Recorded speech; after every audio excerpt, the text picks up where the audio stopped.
Inspector General of Police, have you had the benefit of listening to the audio tape?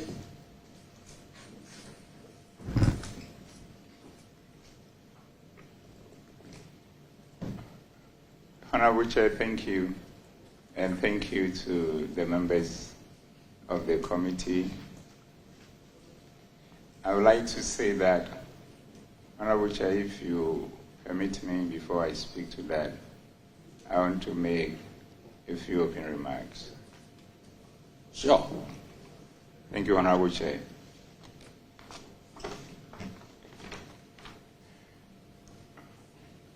Honorable Chair, there have been a lot of issues about my person, and I would like to take the opportunity granted me today to speak to a few of them for about the next 3 minutes, 3 to 5 minutes. Honorable Chair, the first thing I want to speak to is my parentage, and it's important for a very good reason. I am a multi-ethnic Ghanaian, and the fundamentals is this. My father, Openi George Akosi Obufudampari, the mother comes from Achemoso, or their ancestral home at Kowua Sakraka. His father comes from Chebi, and his father comes from the village. I'm trying to put it together, I'm sorry. Begro. And my father's father comes from Begro, and his father comes from Okropon. My mother comes from the Siam. My mother's name is Agnes Siam, maiden name. She comes from the Siam family of Junarase, who migrated to live at Nkonya Ropon.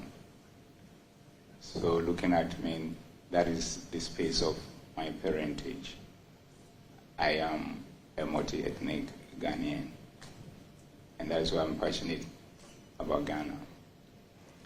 Now, in terms of my education, I didn't have the benefit of going to a secondary school, but by the grace of God and by the mentorship of many, as well as hard work, from a private studies for my O-level through to A-level, became a chartered accountant, and acquiring master's degrees, both of them with distinction, up to the level that I had my doctorate degree in finance and management, with multiple other professional qualifications that time will not permit. In terms of my policing career, Honorable Chair, I entered the police service with an O-level as a recruit, and by December this year, I would have been 33 years in the service. And it means that all my colleagues here today, in terms of who came to the police service first, I senior all of them. And in addition to that, within the 33 years that I have been a police officer, I've risen through the ranks to become Commissioner of Police, and later, His Excellency the President of the Republic, Nana Adudanko Akufo-Addo, honored me with the position of Inspector General of Police. Honorable Chair, my progression within the police service is this.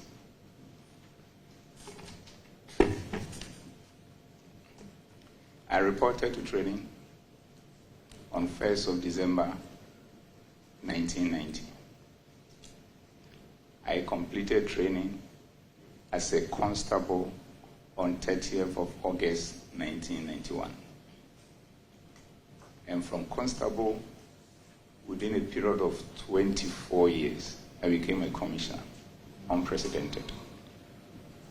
what is even more unprecedented is that from constable 1991, within a period of a little over 6 years, from constable, I became a lieutenant of police. And that is even more unprecedented than becoming a commissioner within 24 years. Who was the IGP when you became a superintendent? Honorable Chair, I don't have that information readily, but if you will allow me to finish the opening remarks, and I will be ready to answer any question that comes so that I can flow. Okay. Thank you. I became a subtenant in 1997. 1997, I became a subtenant, and that was on the 1st of June 1997. So becoming a constable on 30th of August 1991, by 6 years and probably a few months, I became a lieutenant of police. And that is very unprecedented. And this is how it happened. When I joined the service and looked at all the policies within the service, I realized that there's a policy that encourages education. That if you attain a particular qualification, you get a particular rank. So I started off my A-level also by private studies, and I was able to get my A-level done. And as a result of that, on the 5th of April 1993, I was promoted to the rank of sergeant. That is 2 years after I became a constable. Then in the course of it, still learning and taking advantage of the policies that encourage education, I embarked on a professional course to become a chartered accountant. And I pursued the course, and at a point when I passed certain sessions of the course, which was within a year after I became a sergeant, I was promoted to Chief Inspector on the 1st of September 1994, which means a constable 1991, 2 years down the line, a sergeant 1993, and then roughly 1 year down the line, Chief Inspector 1994. Then I had a privilege. And also for the record, when I was at the depot as a constable, before I passed out as a constable, from recruit to constable, by the grace of God, I won all the awards, with the exception of one, which is mass match shooting. I had a privilege in 1995 to go to the police academy, then the police college. And there, at the end of the day, I became an ASP in 1996. And also the best cadet for the course. And also by divine providence, I won all the awards with the exception of marksmanship, which is shooting. Then thereafter, the same year, 1996, I became a chartered accountant. 1996, I became a chartered accountant. That is a course that I started and completed within a period of 2.5 years. So when I became a chartered accountant, then I made a submission to the police leadership on the basis of the existing police regulations on promotions. And they promoted me based on that qualification to Lieutenant of Police a little over a year after I became an ASP. It means I'm one of the few people ever to be in the police service who never became a DSP, Deputy Lieutenant of Police, before becoming a lieutenant. So that is for the record. And what it means is that when I became a lieutenant, most of the senior people around, including my own big brother George, was an ASP. So from there, I became chief lieutenant after 6 years of being a lieutenant. And after that, and my chief lieutenant was on 1st of February 2003. That is from 1997, after 6 years or thereabout, I became a chief lieutenant. And from there, roughly another 4 years, I became Assistant Commissioner of Police. And another 4 years, I became Deputy Commissioner of Police. And roughly another 4 years, I became Commissioner of Police, which is the Commissioner of Police, Assistant Commissioner of Police 2006, Deputy Commissioner of Police 2010, Commissioner of Police 2014. What it means is that within police regulations, promotions are based on the number of years you serve, your competencies, your integrity, your character, and availability of vacancies. And looking at my promotions, beyond the miracle aspect of it, the rest of my promotions started following the normal course. And at times I did find myself, why was God not in it to help me to keep moving the way I have to move? So in terms of my qualifications, my ranking in the police service, it has been purely based on my competencies, my academic qualifications, and hard work because of the passion I have for the work. I have not at any point in time been called aside by any individual and granted me any favor that I did not deserve. Honorable Chair, in terms of positions I've held, I have been across virtually every command within the service. And at a point, because of my commitment to work, I was handling multiple schedules at the National Headquarters. Because if you give me a work, you just have to consider it done. Because that is me.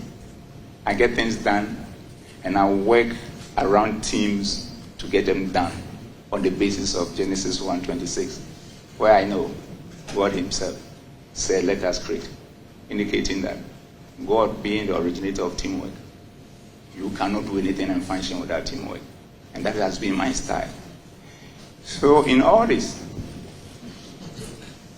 it got to a point I became the most senior Commissioner of Police, that is the next to the Inspector General of Police. And when that Inspector General of Police retired, His Excellency, the President of the Republic, Nana Adudanko Akufo-Addo, found me worthy to take that position and work together with my colleagues, together with all the other security agencies, to ensure peace, security, law, and order in this country of ours. So it is on this note that anytime I have the opportunity, I do say to Mr. President that forever my family, especially my wife and children, and my extended families which are dotted across the country, will be forever grateful to him for finding me worthy to occupy the position and working in concert with my colleagues in order to prosecute the agenda of the police in line with our constitutional mandate. Honorable Chair, let me speak briefly about my colleagues here. George is my big brother. JB is my kid brother. Asari is my brother. The beautiful thing is this, Honorable Chair. We've been together for quite long. And my brother George, you know, his wife, since I joined the police till today, I call her my mom. And that will never change. And JB, my brother, my kid brother, when I became the Inspector General of Police, I call you and offer you the position of Director Cybercrime.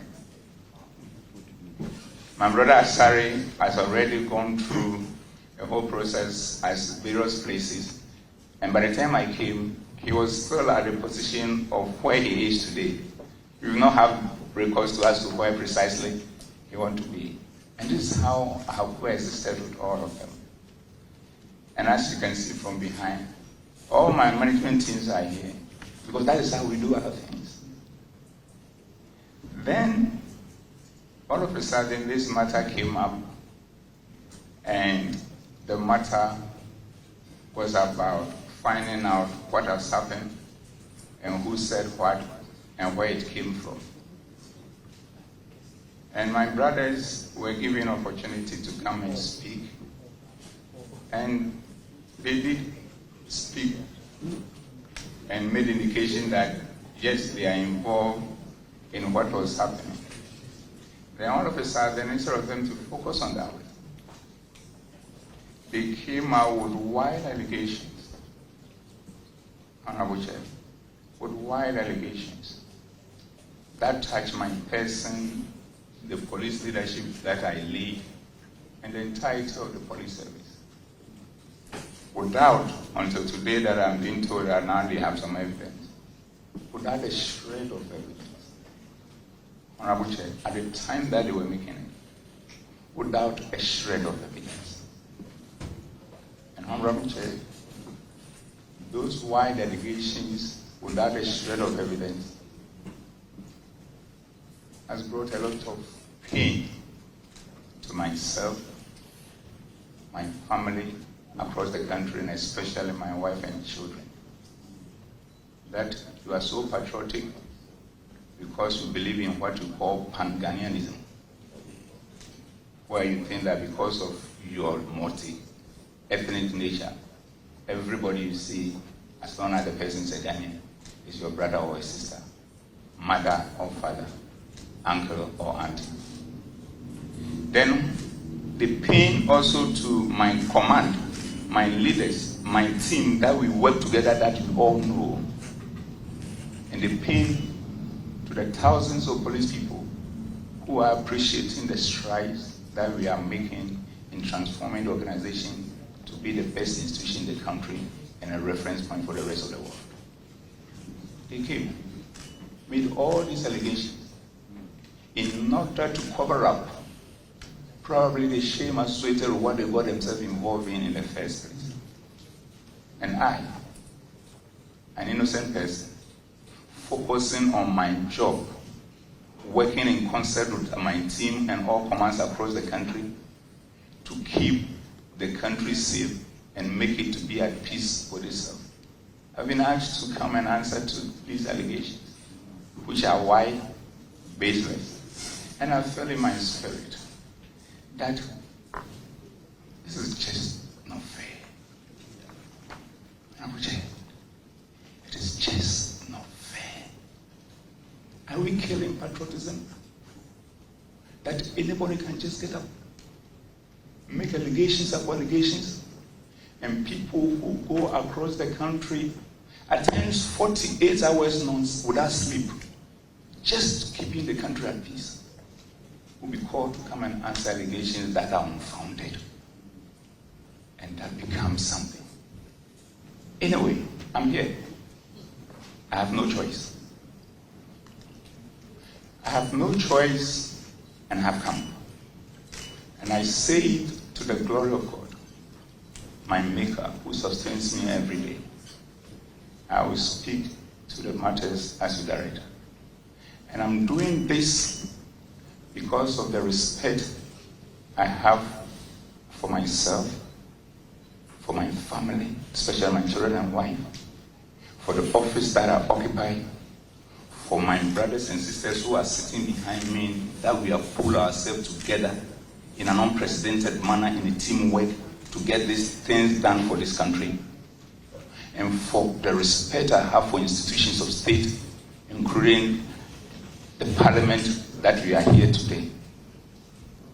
And more importantly, the respect I have for Mr. President Adranko Kufuor, for the honor that he has done me for making me the Inspector General of Police to work with my colleagues. And equally more importantly, for the respect I have for the good people of this country.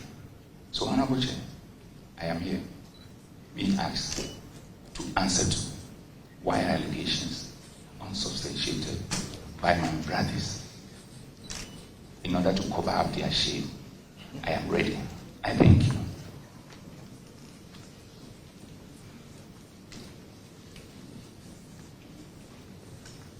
You quoted the Bible, you know.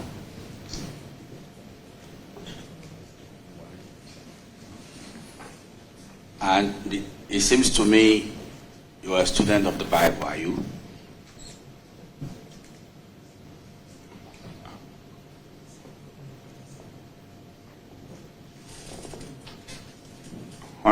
Honorable Chair, I'm a Christian, and the Bible is my reference point. There could be a student of the Bible who may probably be using the Bible just for examination purposes, but may not necessarily be a Christian. But I'm Christian, and my reference point in terms of what guides me is the Bible and the Spirit of God. Thank you. Did you ever find in the Bible that the innocent suffered? The man who claims he's innocent suffered. Have you read it before in the Bible? Did you read it? Honorable Chair, I am a Christian who understands that. And that is what it is. That is why I'm a bit surprised that you're complaining about maybe you doing a good job and you're going through some challenges and suffering, because we know that the innocent can suffer. That's the story of Joseph. Never slept with Potiphar's wife, but went to jail. Have you heard this tree adage that Onipa Kesiye na Asem Tono? Have you heard it before? Honorable Chair, I have. But the point I'm trying to make is the fact that we are all human beings. And at times, these things happen. You may have all what it takes to handle the situation. But when you are speaking to a matter and the feeling of how you feel comes on board, it's normal. And the most important thing is that I understand all the issues you are raising. Okay. And I'm in sync with it because I'm a true Christian.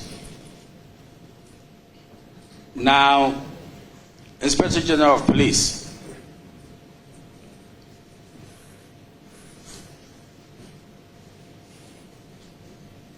do you have a working relationship with Chief Bugri Nabu?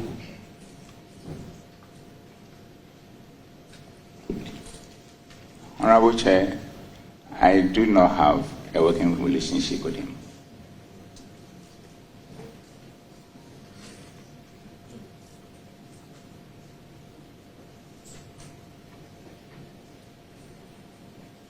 Inspector General of Police,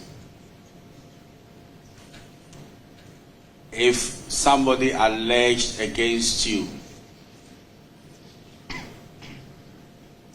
that you are the architect of the first video or the video, you in cahoots with Chief Bugri Nabu, got these individuals taped, what will be your response to that, sir? Honorable Chair, that is untrue.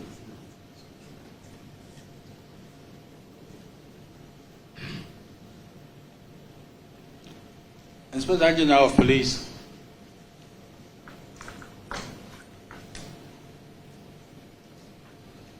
it seems to me every serious police officer would want to be an IGP. That's natural, is it not?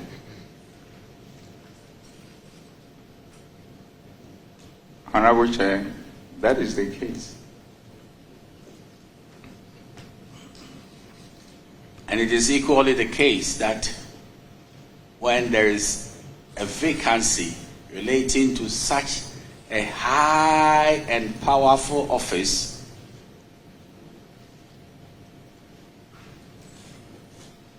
and individuals are aware of the appointor of that high office,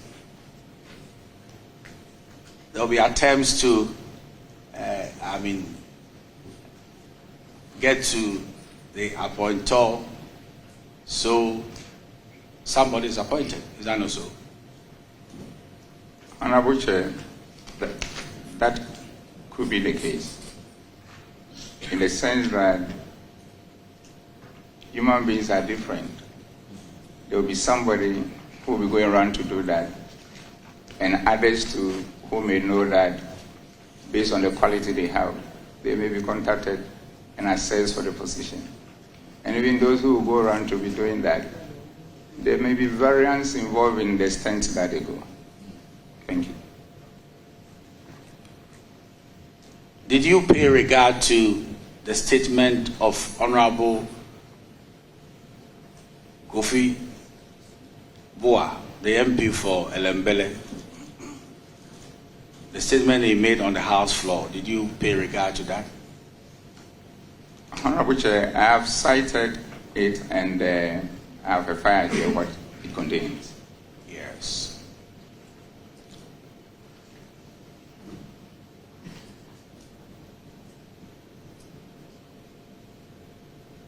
You know, there's a very serious allegation to the effect that you are the most powerful person in the realm, according to the statement that was said on the House floor,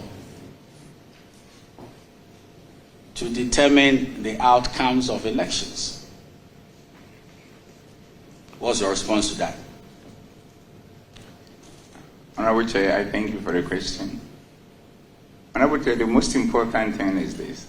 Election involves so many stakeholders, and each one has its role, and the police also has its role.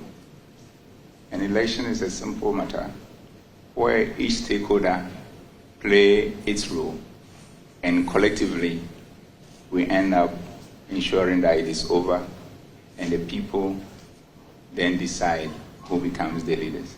So nobody has some supremacy in terms of when it comes to his or an entity or an institution, when it comes to its role in ensuring that election pass successfully.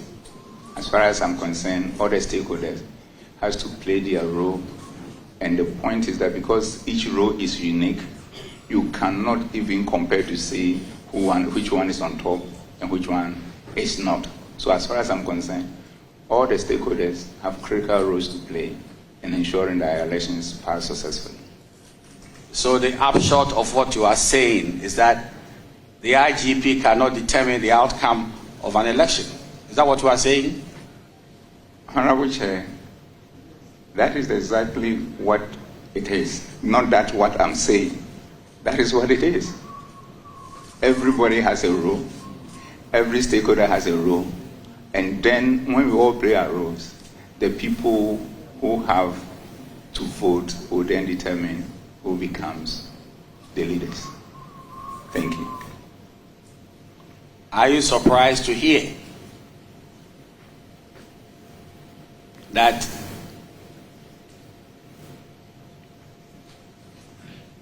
when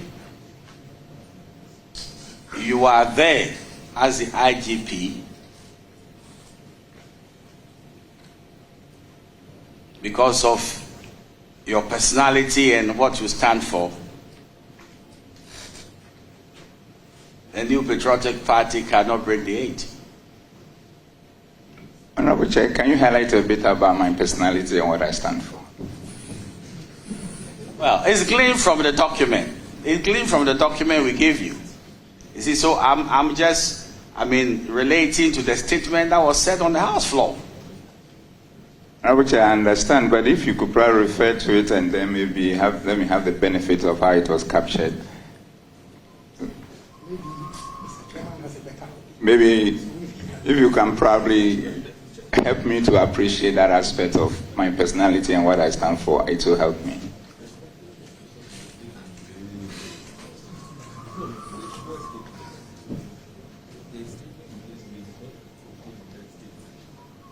My vice chairman is telling me that that is not a verbatim statement. But your lawyer will tell you.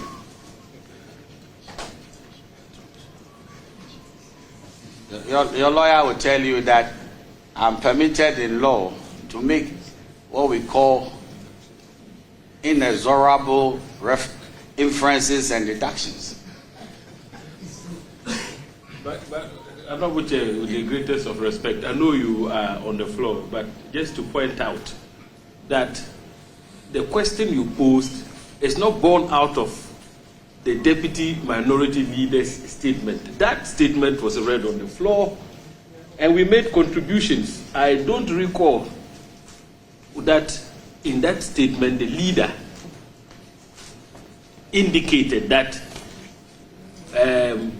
when an IGP is at post, a certain IGP, breaking the 8, which is an impossibility anyway, will never happen. He never said that. Yeah. But did I say that? Did I suggest to the IGP that I'm reading from the statement?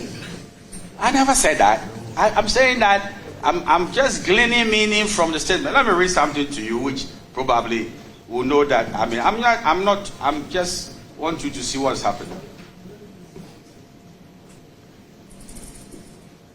Inspector General of Police, you told us that you've not internalized that statement and that you have a fair idea. Is that what you said? You've not internalized, although we gave it to you in advance. Honorable Chair, Yes. the point I'm making is that you said my person and what I stand for. Yes, I'm coming to that in a second, Yeah. Ajay. Yeah. So let me quote what he said here. Now, the vice wants me to be specific, so let me get there. Right, Honorable Speaker, I'm on the second paragraph. The said audio tape contains the voice of a man described in the tape as a serving commissioner of police in a conversation with another man described as a stalwart and the former Northern Regional Chairman of the New Patriotic Party. The significantly lengthy conversation between the two men centered on a variety of subjects, including a plot to remove from office the current Inspector General of Police, Dr. George Akufu-Dampare, and calls the President to appoint in his stead an IGP who is more submissive, loyal, and pliant to the government, the New Patriotic Party, and its quest to break the 8 to win the 2024 general election. So the character dimension here, I was just making the inference. You are not submissive. Probably you are not loyal and you are not pliant to the government. So this is what I was trying to make the inferences. So that by this, it was being said that by the strength of your personality, it will prevent the New Patriotic Party from breaking the 8. What is your response to some of these matters? Honorable Chair, that is somebody's opinion about me, and I can't question somebody's opinion. It is the opinion that has brought us here. Unfortunately, it is the opinion. It is somebody's surmising that you can determine the electoral fortunes of others, which is the subject matter of this inquiry. Are you aware of that?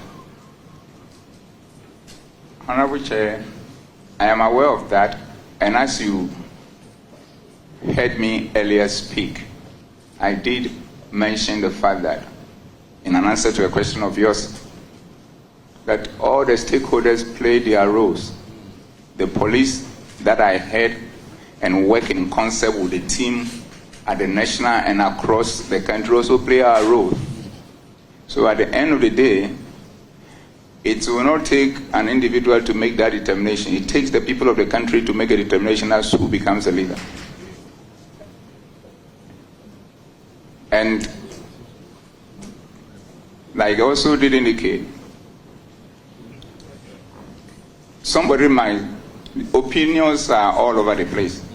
And as far as I'm concerned, I'll continue to do my work in concert with my commanders across the country, and do our job how it should be done, be it elections or any other matter. So that is what I have to say in regards to the two connected issues you've spoken to. Thank you. So, by your reckoning, what is it about you that people pass a vote of confidence like this? That if we are there, MPP cannot break the 8. And if we are not there, then it becomes an opportunity to break the 8. What is informing this vote of confidence in you? And what is significant is that there's a lot of intelligence you have that I don't know. Honorable Chair, I still made the point that that is somebody's opinion. And what is about me is doing a professional police job. And then that's nothing more than that. I'm very grateful to you. Now, I yield space to the other members to ask questions, and we note what the IGP will say. So, the vice was, I thought you had a residual power when they finished. These are preliminary. Okay. Yes. Yes. Let me. These are privileges. Yes. Okay. So these are privileges reserved for leadership.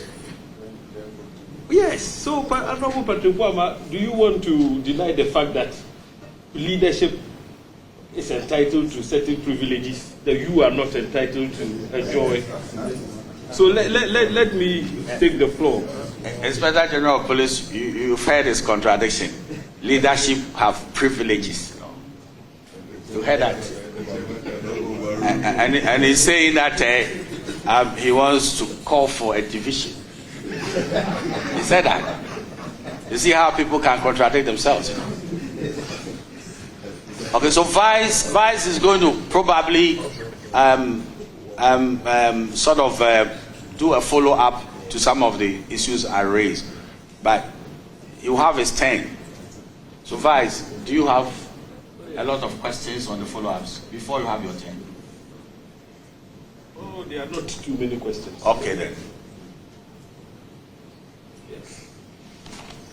But just to place on record that this statement that the Honorable Bois read, which culminated in the institution of these proceedings, simply recalled, what he had heard from the leaked audio. And so they are not words, the words contained in this statement are not words that Honorable Bois generated, or they are not a figment of his imagination. They flow directly from the leaked audio. So the talk about breaking the 8, etc., are not his words. Well, just to place that on record. But Inspector General of Police, you see, if you go through the record of proceedings that this committee furnished you with, you find that there is some accusation which has been labeled against you, which is to the effect that you orchestrated the recording of the leaked audio as IGP. I want you to speak directly to this particular accusation. Did you play any role in respect of the recording of the leaked audio? Honorable Chair, like the chairman asked initially, I did not play any role in it.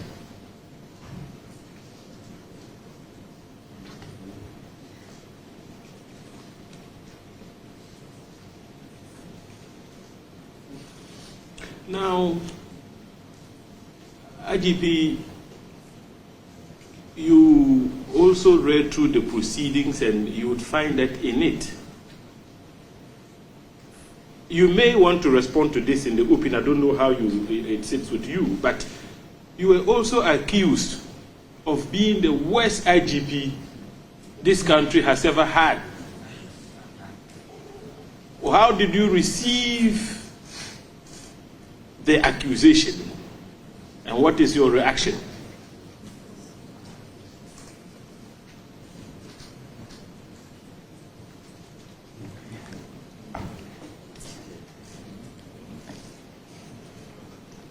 Yes.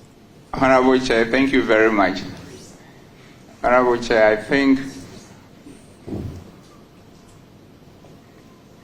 probably my brother wanted to say I'm the best and he missed it. Because the records are there for everybody to see. The beauty of mankind is that everybody has an opinion and he can express it in any form or shape, but that has not changed the facts. And this is the point, Honorable Chair. Since my colleagues and I and the rest of the commands across the country had opportunity, by the grace of God and with the honor done me by His Excellency the President Nana Addo Dankwa Akufo-Addo, we committed ourselves to transforming the organization to become the best institution in the country and a reference point for Africa and beyond in a teamwork fashion based on Genesis 1:26. So even granted that I'm the worst, then all of us collectively are the worst, including probably my brother who was serving in that capacity as member of the team that I lead. So I think it was a slip of tongue on his part. But let me speak to the issue. This is what it is. We, the current administration, want to be the best in terms of all those who have come before us. And we have a good reason for that, Honorable Chair. And we are there getting on to becoming the best in the history of the country. And I'll explain. The reason why we want to be the best and we are getting to be the best as a police administration under my leadership is that when most of our forebearers were there, we saw what they did right and the challenges they face. So being a graduate of management and leadership and a continuous student of sociology, psychology, and philosophy, it is just clear that when you saw your forebearers doing what they were doing, and you saw what they were doing right, and you saw the challenges they were facing, and you have this background, and you have the opportunity, you surely should perform better than them. And this is simple. You do what they were doing right, you learn from their mistake and make them better. So if you add them to what they were doing right, there's no way you cannot be better than them. And this is what we are doing. And at the point, maybe I'll share with you so many interventions we have put across the country and working in concert with all the other security agencies that has brought us to this level of peace, security, law and order across the country in an unprecedented way. But the next point, Honorable Chair, is the fact that we don't want to be the best in the whole life of the police service, but rather we want those who come after us to be better than us, because by the same yardstick, they are watching us in terms of what we are doing, those that we are getting right, and the challenges that we are facing, so that they will be able to outperform us. And when they do that, then they will also become better than us and all our forebearers. And when that happens, we will end up building strong institutions and not having strong men. And this is what we are doing. So it is not true that my administration is the worst. It can never be. He missed it. He missed it. And with your permission, I will speak to a few of the interventions that we put across. First, your Honorable Chair, we came in at a time that so many places across the country were engulfed by criminal elements, especially armed robbers all over the place. And now, across all the major highways, you can feel it. In the past, when you are traveling from Kintampo, Bupi, Tamale, you normally have to say your last prayers. What is the situation now? In the past, when you are traveling from Tafo, Osimu, Begro to Kwau, it was virtually a no-go area. In the past, when you are traveling from Kintampo, Zamrama to Prime, it was a horrific journey. In the past, when you are traveling from Efijase through Kumau to Robonso to Mamikrobo, you must forget it. In the past, when you are traveling from Bamboy, Bole, Tuna to Wa, is another ballgame. In the past, when you are traveling from Takwa to Bogoso, Waselkropon, it was a sad scene. In the past, when you are traveling from Dungawanofin even to Asimfosu, a terrible situation. And from Praso to Niwa Dubiase to my big brother's hometown Bekwai to Kumasi, it was another thing. I can go on and on and on. And as for Donkokrom, it was a daily thing. We've worked together as a team at all levels of command and across all the security agencies to normalize the situation. Equally, the crimes that were happening, residential robberies in all our cities, we've stemmed the tide in a committed way. It is just one. Honorable Chair, with the support of the Police Council, with discussion, and with the approval of His Excellency the President, we have created 7 more new police regions to bring policing closer to the people of this country. It was our assessment when we came to office. We saw that policing across the country was very minimal, roughly about 47 or thereabout %. But with instructions from Mr. President, we've been able to deepen policing in a manner that has never happened before. And that dovetailed into the concept of visibility, where we've demonstrated the presence of policing at all corners of the country through the establishment of 144 regional FPU bases across the country. Currently, the establishment, we've been able to roll out 121 of them. And this comes with an average of 35 officers,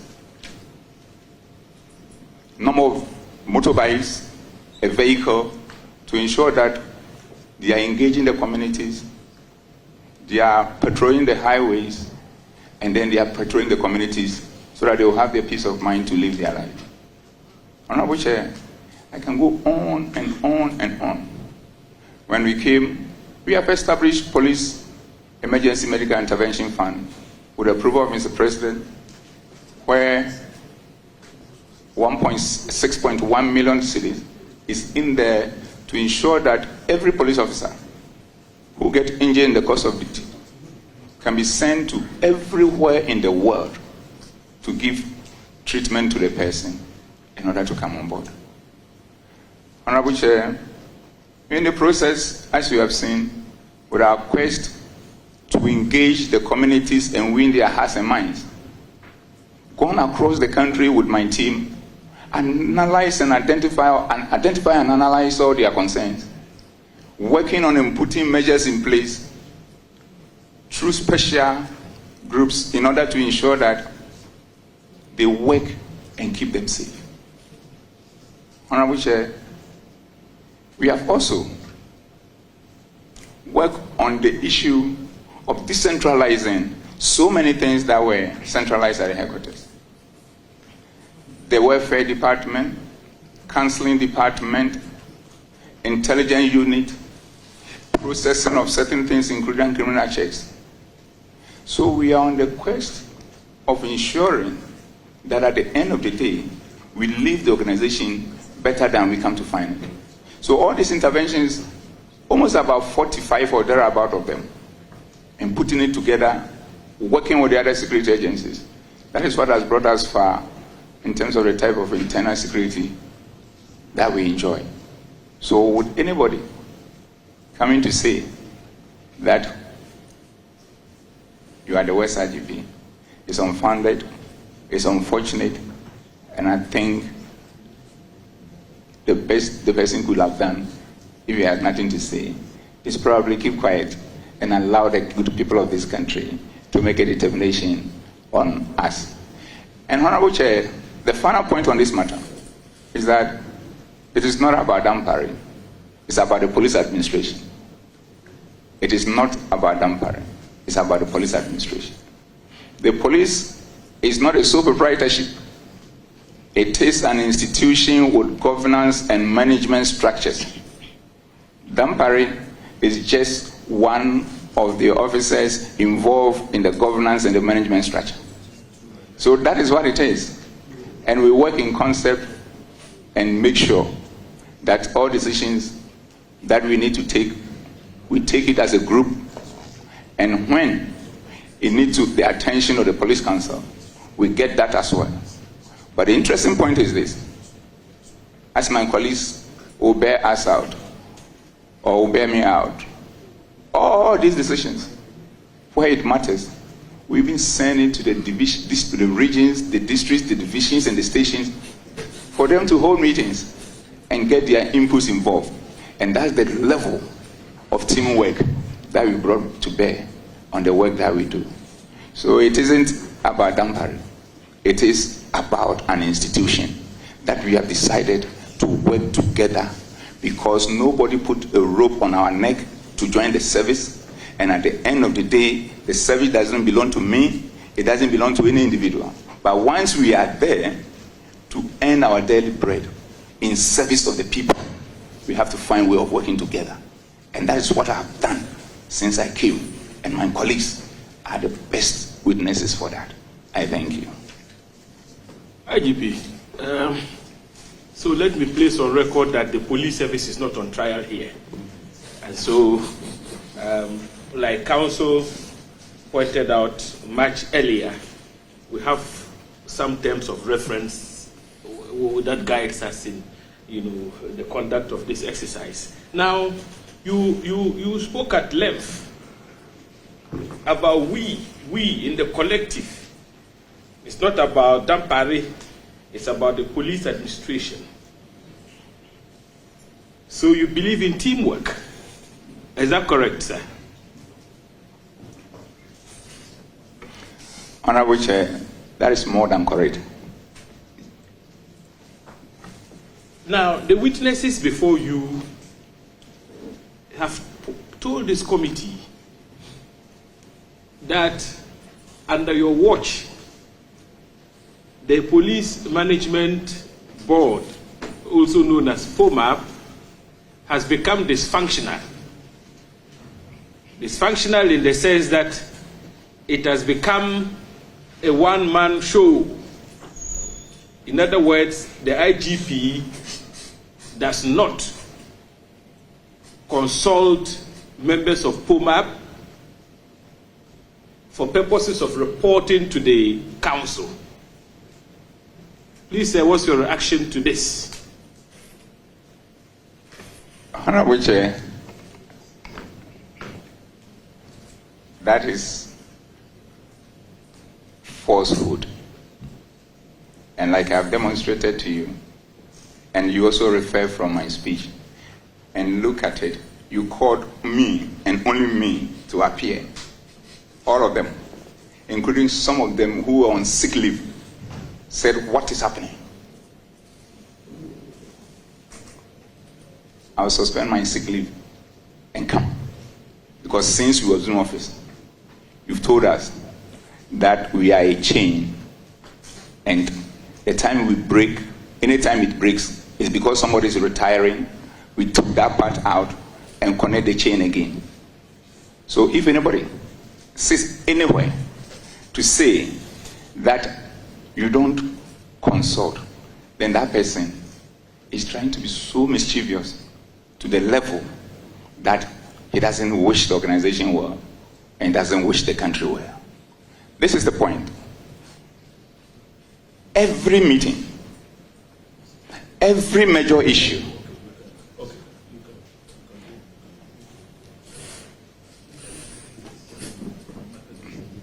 Inspector General of Police. yes, One dimension of this interrogation which we inform our recommendations is about matters concerning the setup that you had. So please, you interrogate these matters critically in camera. So if you can veer off all the challenges of the service, the people who protect us should not air their challenges, because people should build confidence in the setup.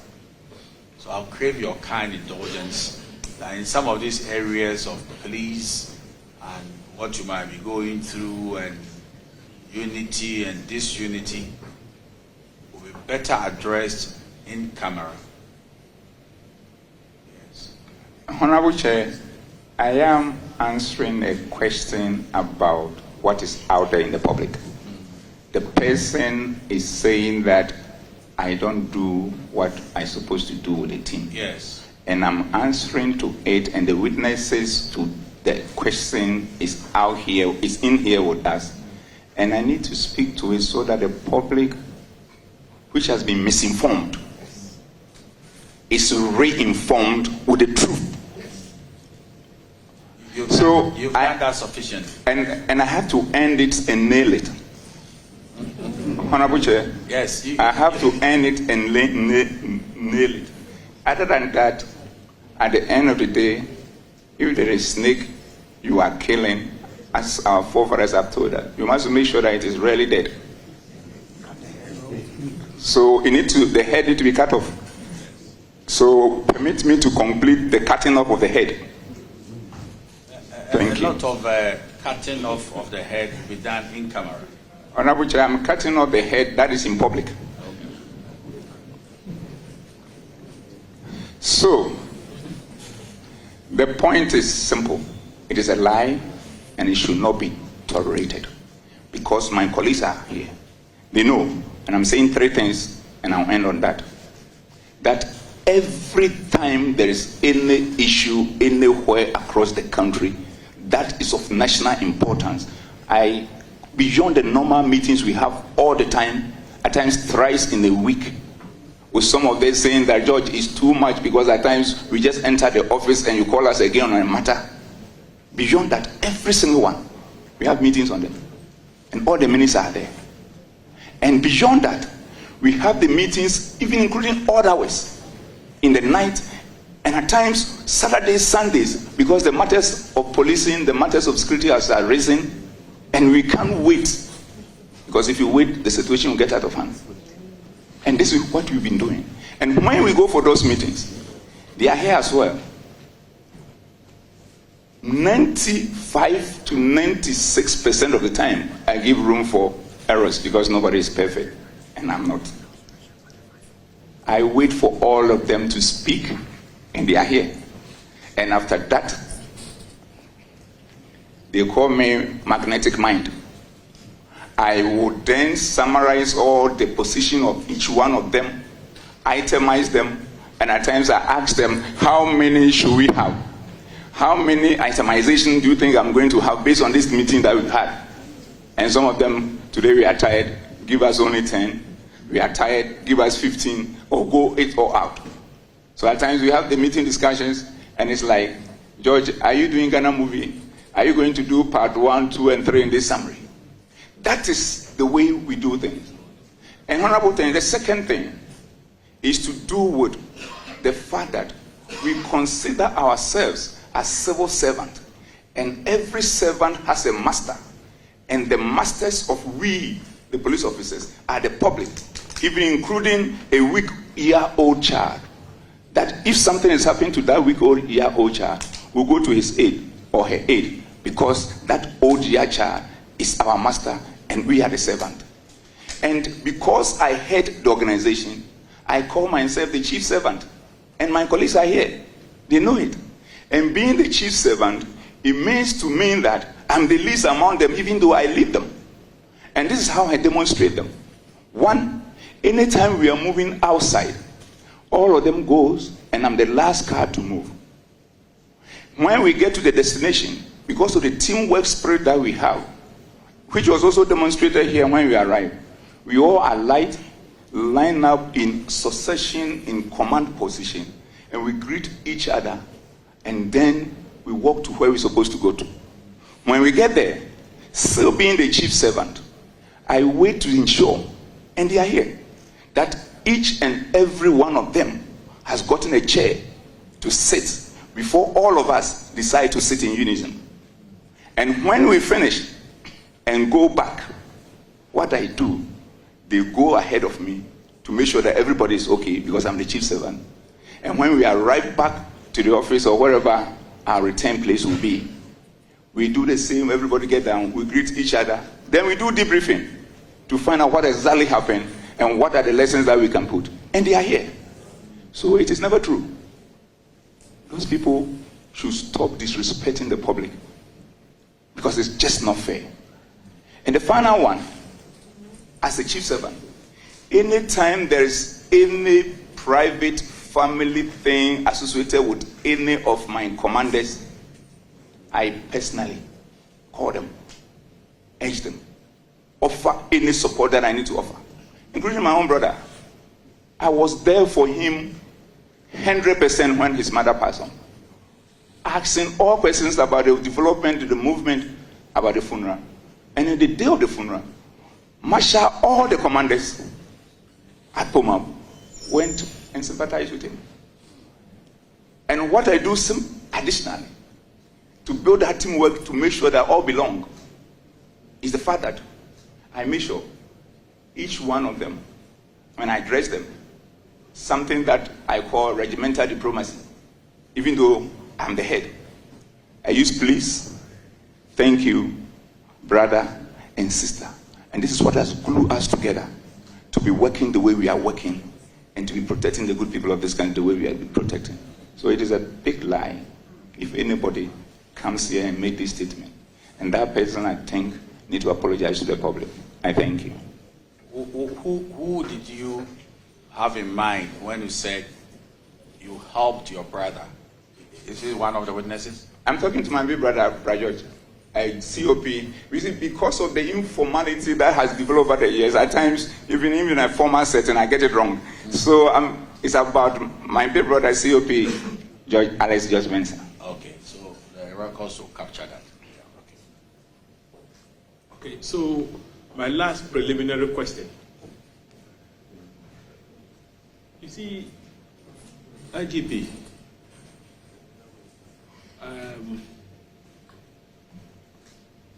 one other thing which has been said about you is that when you policed the Assin North by-election, you deployed virtually the entire POMAB membership. And so names like COP Yohunu, COP Winnie, etc., were mentioned. And the conclusion drawn is that those deployments were inimical to the electoral fortunes of the MPP in the Assin North by-election. Sir, what is your reaction to this in terms of deployments? I mean, it's something that you may, in your estimation, you are the IGP, if you think that if you share with us, it might compromise, you know what I'm talking about. You can decline to answer and then do that when we go in camera. But what is your reaction to this? Honorable Chair, my answer will have no security implications. It's a very simple thing, and I've said it time with that number. So my views and the views of my team and the commanders across the country are out there in the public already. But let me recall it by way of summary. The first point is this. When my colleagues and I took over, we realized that anytime there's election, we wait too late to operationalize our security arrangement and go about setting of National Election Security Task Force and all that so close to the election. So there are always issues. So we committed ourselves to mainstreaming election security in all our police operations.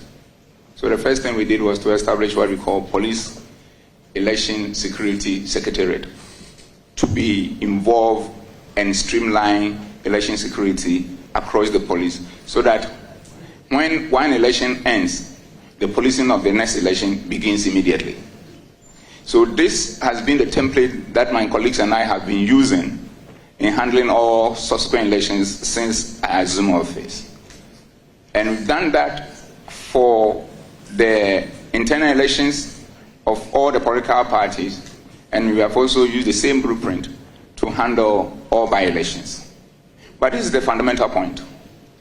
In the past, realize that all by-elections, from Talensi through Chereponi to Atiwa to Ayawaso and other places, normally do turn violence.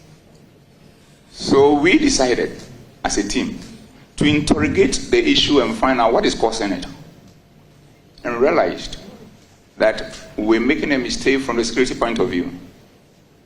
Because when the political parties are treating that by-election as a national election in a single constituency, we were treating it as a local election and then relaxing on the security and leaving it in the hands of the local policing authority. Whilst we have everybody in Ghana at that location playing one part or the other in that elections. So we resolved that if the political parties and the other stakeholders involved in these by-elections If they decide to play it local, we, the police, will play it local. If they decide to play district, we, the police, will play district. Then it means that it's a fair match. If they decide to play it regional, we, the police, will play regional. But if they decide to consider the election as a national one, then we, the policing too, will be national. And I know this is also not tenable. And on the lighter side, if they decide to play it international, we also will do it international. So it is that inform the deployment.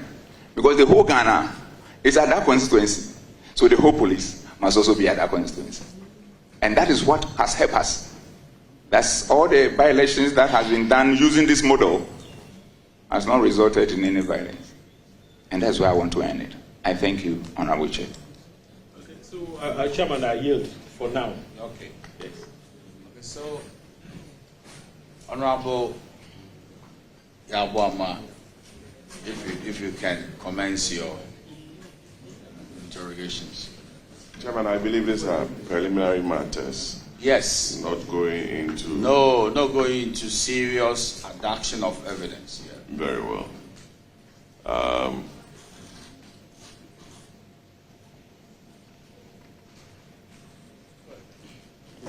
Yes, sir. IGP. You know Chief Bugri Nabu personally.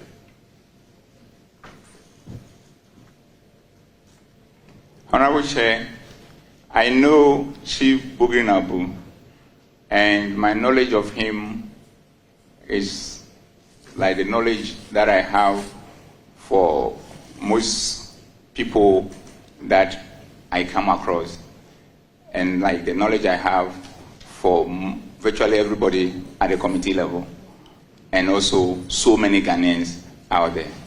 Thank you. Does he visit your office? Honorable Chair, not that I'm aware.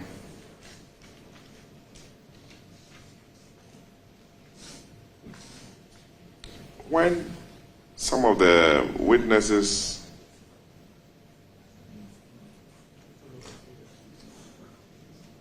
Inspector General of Police, when he asked you this question, that does he visit your office, you said not that you are aware of. Is there any recording that, for instance, Atachia came to the IGP's office, and even if when we are not there, somebody will tell you that in your absence, so and so came to your office? Honorable Chair, I have my ADC who let me know if anybody is in my office. But the aspect of recording and everything is done at the reception area.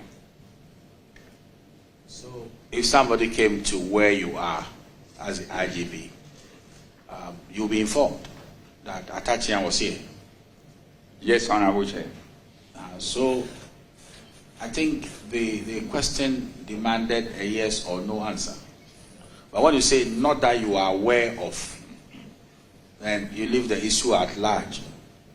Honorable Chair, if that is the understanding, then I'm sorry. Yes, I please. don't. The answer not that I'm aware simply means that he has not visited me. Yes, please. Thank you for the clarification here. Yeah, Chairman, so Chief Bugri Nabu does not have any commercial dealings with the police administration. That's it. That is correct. And for that, I want to respond to the fact that it's one of the falsehoods that have been put out in the public domain. He has no dealings, and I hear some contract, nothing. Thank you, Honorable Chair. Some of the allegations made to the committee was with regards to promotions. Chairman, I'm sure I'm permitted to be, and I'm within the confines of, I don't want to exceed, that some officers are due promotions, especially those at your level. I know some have to go to the police council for recommendations and approval. What is the situation with regards to promotions? Are there any hold-ups with regards to promotion of certain junior officers within the service? Honorable Chair, there is no hold-up of promotion of any junior officer in the whole police service. Even as we speak, the structure has been that any junior officer who is 4 years are sent to training and they are promoted. And we are waiting to have all of them promoted. Those who are due, the next set of junior officers who are due for promotion, who are now, we have worked on in trying to rebuild their capacity, send them to Ashramati in the eastern region to reshape and recalibrate them. Are currently there, and we are rolling out these and making sure that they are promoted in December. And we've arranged it in such a way that it becomes like something like a Christmas stuff. So nobody in the service, and the junior rank that you are saying, whose promotion is being upheld. So that is another set of concocted story that is being put out there for mischievous reasons. What about those senior officers whose promotions have to be sent from management to council? Honorable Chair, every one of them, with the exception of a few, have been sent. And the few who have been sent, and the few who are there, is based on the fact that beyond the number of years that you have been in the position, there is other factors. And I'm told a few is about 7 or 8 or 9 other factors that come into it. And those other factors include competence, include vacancy, include integrity, including all other factors. And when this, beyond that, it becomes the preserve of the police council. And from that level, who make recommendations to His Excellency Mr. President, and for that to be effected. So as it stands, everybody who's supposed to be promoted based on the junior rank has been done. Everybody who's supposed to be promoted based on the senior rank has been done. And that is where we are. Thank you, Honorable Chair. So the grumbling officers, senior officers, says promotion, that has not taken effect. It's not from POMAC, but from the Police Council. Your Excellency, Honorable Chair, that is the position because they are the people to promote. And more importantly, recently a meeting was held and some consideration has been done. But the most important thing is that everybody who's supposed to be promoted in line with our policies are being promoted. But the point that has to be made is that it's not a question about how many years you have been at the place. We will have all loved to be promoted as soon as we have 4 years and thereabout. Vacancy, competencies, and other things factor into it. I myself, at a point, I was on my rank for 6 years, and I didn't complain because I understand. Is that a practice that you can be at your rank for 6 years? Because we have your promotions here, and that I can tell the committee that between 97 and 2003, that's about 6 years. You're also a subtenant. But it's also on record that from ASP in 1996 to DSP, I don't have the date here, but to superintendent was just about 2 years or less than that. Honorable Chair, in my introductory remark, I did alluded to that, and I did say that that promotion was based on my academic qualifications in line with existing policies at that time. Yes, I understand. We have a fair idea that once you chartered as an accountant, you were jumped from one position to sublieutenant of police. Is that policy still in place? Are those who have, for those who have upgraded themselves academically? Honorable Chair, that policy, as far as I'm concerned, with the passage of Constitutional Instrument CI 76 2012,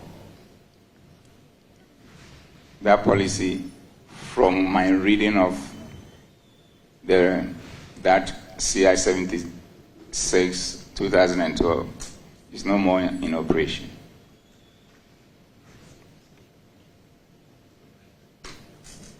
We determine the seriousness of that, Mr. Annan. We were also told that some junior officers have been jumped or triple jumped by your good self without having gone through the merits, and it became an issue for us to interrogate. Can you speak to that, please?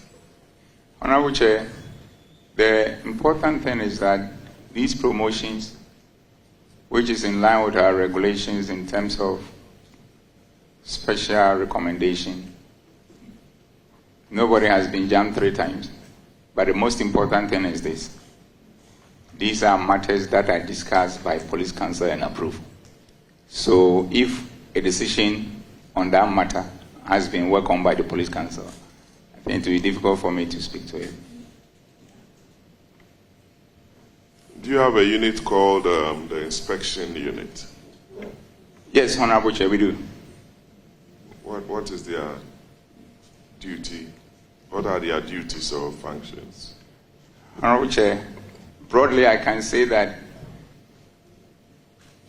the document establishing them, I don't have it readily here, but as the name sounds, they are out there to ensure that they do inspection of police facilities, police records, and they make recommendations.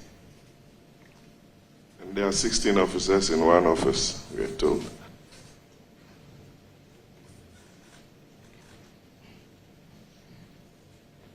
We're informed that in that small office, you have about 16 officers instead of 4 occupying that office. Honorable Chair, the point is this: the word instead of 4, I don't know where it is coming from. We have a unit, and a unit of 4 people, then I don't know what it is. There's no limit as to the number of people who will be there to do inspections across the country. And the other point of they being in one office, I have to check, because the unit has a commander who is a deputy commissioner of police. And you agree with me that it will be a difficulty for Inspector General of Police to be going around looking for offices for people who are supposed to know where to look for an office for their work. And if the challenge is not beyond them, or if the challenge then go beyond them, then drawing to the attention of the relevant commissioner and the schedule and handle. So now that you've brought to my attention, I'll go and look at it. If the commander there has not been able to look at it, I'll go and look at it, and in my usual self, work with my colleagues and see what that issue is. There seem to be a lot of units under your administration. Inspection unit, visibility, and recently we heard of the special Dampari unit. Do you have any special Dampari unit for purposes of special operations who are untouchable, who don't report to anybody and to the Inspector General of Police? And We are told some of them have beard, some wear earrings, and not properly attired, and a lot more. Is there any unit within the service like that? Honorable Chair, first of all, there is no unit called Special Damper Unit. It's a figment of people's imagination. And I think the point must be made. The second point is that there is a police intelligence directorate which complements police operations. And what has happened in the past is that we were having challenges when it comes to these operations, and we needed to top up with our intelligence, and the intelligence were at only the national level. So my colleagues and I, once again, worked together, and we decided to decentralize that unit, such that each of the 25 policing commands will have their own intelligence unit that shape intelligence gathering to inform the operations of the region. So all those units are under the various regional commanders. And then they also work in tandem with the National Director General in charge of intelligence. They don't report to me. Thank you. Not to personalize matters. You want to come in? Okay. Oh, Aji, the concluding part of your response is where I want to, proceed from. You said they don't report to you. Now, part of the allegations against you is that unit in question reports only to you. They don't take instructions from your commanders. I think that was part of the testimony before the committee when previous witnesses appeared. So, sir, what's your reaction to that? Honorable Chair, like I said, they are a unit that has been institutionalized with the commanders and a chain of command up to the national level, with a Director General in charge. But when you go to the regions, it's like CID, which will work with the regional commander as one of his subordinates, and when it comes to criminal investigations, and yet they also work in tandem with the Director General CID. This is the same framework that has been used for the establishment and decentralization of the intelligence component of the police service. In the past, it's like intelligence were things that we needed to keep improving as an institution and also work across other security agencies and the intelligence component, and to make sure that this country continue to be at peace with itself. So the units are institutionalized. The units are with the regional commanders, and at the national level, they have a Director General who is in charge of them, and who from time to time give us a briefing on our daily meetings, on our weekly meetings, and when we also have emergency meetings on matters of concern, and we get it done. There is nothing like anybody or a group of people out of the normal chain of command reporting to Dampara on anything. It is a lie. IG, what is your administration's relationship with the military high command? We were given an impression that all wasn't well with the police administration and the military high command. Honorable Chair, this is another lie just to paint you black, or typically calling a dog a bag neck and hanging. We have an excellent relationship with all the heads of the security agencies. And it's so excellent that at the end of the day, the cordiality goes beyond official work. The beauty of it is this. Constitutionally, each and every of the agencies has their role to play. And we know where we also need to work together in what I term institutional teamwork and get things done for this country. So we urge these people to stop trying to put our heads against each other. It's shameful. It's not good for this country. And you cannot do this. You should stop it. They can use any other thing to get anything that they want. But they shouldn't use that. They should be patriotic. Because that's the only place we have called home, Ghana. So in their quest to achieve their selfish interest, they shouldn't create confusion. So Honorable Chair, that is what it is. And I know that's how it sits. We'll continue to work together as various security agencies, helping each other in the interest of the country, for Ghana, our beloved country, to continue to be at peace with itself. I thank you. I can see that your lawyer is nodding. I don't know what is intended for. Mr. Chairman, when he said Ghana, our beloved country, I remembered the conclusion from Kwame Nkrumah, it's free forever.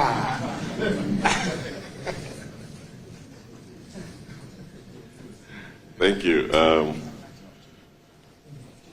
IG, you once served as the ADC to former President Mills, and COP Mensah also once served as the ADC to Vice President Akkar. Would you want to comment on that role, especially when some of the witnesses, or from our information, try to use that as a weapon against your office, in my humble view? Thank you, Honorable Chair. Honorable Chair, I'm happy you spoke to that fact. And I want to take this opportunity to urge all my colleagues in all the non-partisan institutions to keep the sanctity of that institution and stop trying to impute politics into it in a manner that will compromise its responsibility, and especially in my case, the police service, in the maintenance of law and order. And I'm happy you did mention the fact that my big brother, George, served as an ADC during President Rawlings and Vice President Akkar's time. Before him was another big brother of mine, the former Inspector General of Police, Mr. David Asante-Apiatu, who also served as the ADC during President Rawlings and Vice President Akkar's regime. Then after that, ASP, I have to get the name correct, another ASP served as the ADC during President Rawlings and Vice President Akkar's and Vice President Mills' time.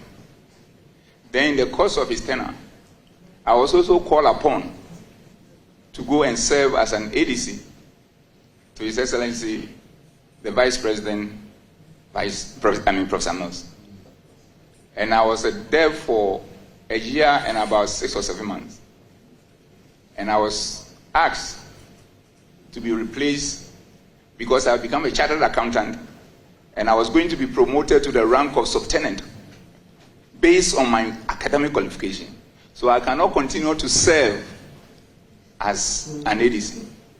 So I was replaced by, that time, I'm not sure whether he was an ASP or DSP, and may his soul rest in peace, another brother of mine, Frank Kofi. So from there, all the other regimes, we have had police officers by our arrangement serving as ADC to Vice President. And you will be there, you will be called, it's a call to duty, you can't stop it. But beyond that, after serving as an ADC, So, Professor knows, which was somewhere I need to collect 2007 and 2008, thereabout, and I stand to be corrected on that. Came back to be the deputy auditor, went to UN mission, returned from the UN mission, went for further studies, returned from further studies, and came to serve as special assistant to Honorable Kandapa when he was the Minister for the Interior. When my father, Honorable Kandapa, was moved to Ministry of Defense, another father of mine, Honorable Kwamna Batas, came in to serve as the minister, and he maintained me as a special assistant. And thereafter, in the course of the 2007 floods, I was there in the office, and Honorable Kwamna Batas said, His Excellency President Kufuor want to see you. I went, I was ushered in to the office of Dr. Mr. Chonehesi, now the Chancellor of the University of Ghana. And the idea was that the President Kufuor has found it fit to appoint me as the national coordinator for the management of the disaster. And that is how I have served Ghana outside my policing career, I think. Behind you are members of POMAC, I'm sure. Members of POMAC seated behind you. I believe so. Yes, sir. So that notion of you running a one-man show, because we're told that you are running a one-man show, it's all about Dampare. Dampare. You are not involving POMAC. And it's very, very important for us to hear from you on this, especially when it's a creation of the institution by your legislation. Thank you. Honorable Chair, I think I addressed this question earlier, but I'll re-echo the fundamental points. Unfortunately, they are not on oath, so they cannot testify on this matter. If they had been on oath, we would have heard them, what they would say. They call it United POMAP. United POMAP. That's what they call it. And it's a chain. Nobody breaks it. Unless you are going to a retirement, we take you out, and they will reconnect the chain. And I said, we can't go anywhere without making sure that they are ahead of me. We can't arrive at any destination without making sure that we account for everybody. We cannot go and sit at anywhere without making sure that everybody has a chair. And we cannot start any meeting without making sure that where is everyone?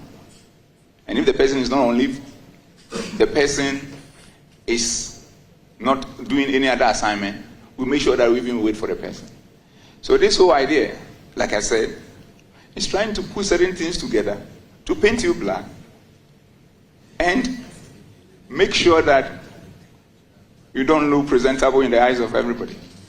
It is never true. And I said it fundamentally. The Lord that I serve, the God Almighty that shapes my life, He instituted teamwork. And I get incomplete when I'm not functioning in a team. Because I'm not sure whether what I'm putting out there, if I had a second thought, it would be better. In any case, I have one philosophical belief. It takes other human beings for other human beings to be human beings. So in the absence of other human beings, I feel incomplete. And knowing that it's an institution and not a sole proprietorship, and even a sole proprietorship, you still have to work with people. An institution that does not belong to me, I come and monopolize it. Then I'm not a good leader. Then I'm not a manager. And they know within their hearts of hearts that they were paddling for so to package it and send it to places and make me look bad, thinking that as it has normally been done in our environment, when people go and lie about you and say all things about you, you'll never get opportunity to speak to the matter. It is a lie. It isn't about Dampare. It's about the police service. It's about Ghana. And it's about the peace and security of this country. I thank you. So it's good we are giving you the opportunity to speak in public in the presence of the witnesses who made those allegations. And my last question, Chairman. What led to that letter interdicting the two officers, which was subsequently withdrawn? Thank you very much, Chairman, for the opportunity. Honorable Chair, I thank you very much. And that is also another thing people have used in trying to get to me. The truth of the matter is this. When all these things happen, whilst we are focused on ensuring that we work together as a team across the country and also across all the other security agencies to continue to maintain peace and security for our beloved country, then you get to a point and these things happen. And you feel pain that your own brothers can go and do this against you. But you forgive because such is nature. And the more you forgive, the more you become stronger and preserve your health. So I moved on. But I said that whatever is going on, I recuse myself from the process. So I was not part of whatever decision that was taken to interdict or de-interdict anyone. It is a matter that was considered at the police council, and they handled it in my absence. And anytime any issue about this particular incident is discussed anywhere within the police leadership, they fill my absence because I think and I believe that is the right to do. And that is what happened. I am not involved in the interdiction and the interdiction of anyone. I thank you. Yes, I can observe that Siopi Mensah, the lawyer you brought, he's not said one word. He's been drinking a lot of water, you know. My colleague, well, I've been observing you are drinking water. What's the matter? I didn't even, as a chairman, you see my water, I have not drunk any water. Mr. Chairman, you said you will not talk. So I was drinking the water, waiting for the lunch. Well, I think it's very opportune to give the only female on the committee an opportunity to, interrogate the matters with IGP mounting the witness stand. Thank you, Mr. Chair. Chair, I think most of my questions has been exhausted by Honorable Patrick Boama, but I have one or two for my big brother and my boss as well. Okay. Thank you, Mom. You have only two questions. The younger man who is the